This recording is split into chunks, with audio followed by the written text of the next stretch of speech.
मला काल ज्यावेळेस 5 वाजता ही गोष्ट कळाली का तिथं आदिवासी विद्यार्थी आंदोलन करतायत, त्याबाबत मी स्वतः तिथं जाऊन त्यांना भेटलो. त्यांची जेवणाच्या बाबतीत जी तक्रार होती तर कुठेतरी ती मी 5 वाजताचा निरोप होता, मी 7-8 वाजता गेलो. कुणकुण लागली असेल तिथल्या लोकांना, त्यामुळे त्यांनी काल जेवण चांगल्या पद्धतीने गेलं होतं. परंतु तिथं गेल्यानंतर जो प्रवेशाबाबतचा त्यांचा प्रवेशाची मर्यादा वाढवणं अपेक्षित आहे असं त्यांचं म्हणणं होतं.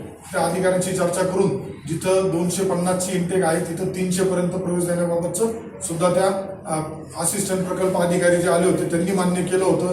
जेवणाचा दर्जा जो कॉन्ट्रॅक्टर आहे तो बदलण्यासंदर्भात सुद्धा मी प्रकल्प अधिकाऱ्यांना सूचना दिल्या, त्यानुसार ते सुद्धा बदल होतं. विद्यार्थ्यांची मागणी आहे का अजून विद्यार्थ्यांची संख्या मोठी 190 विद्यार्थी आहेत तर त्यांना पर्यायी व्यवस्था होणं गरजेचं आहे.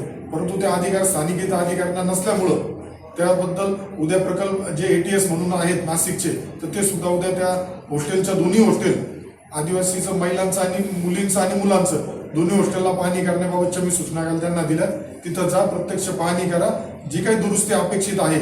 पाण्याची सोय नाही, तिथं पाण्याची बी द्यावं लागेल तुम्हाला, तिथं कम्प्युटर नाही, लायब्ररी नाही, या ज्या शासनाने नियमानुसार ज्या सर्व सुविधा प्रत्येक वसतिगृहासाठी ठरवून दिलेल्या आहेत त्याचं परिपूर्णतेने त्यांना यापुढे करावं लागेल.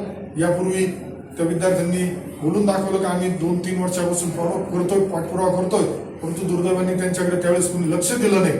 मी स्वतः लक्ष दिलंय.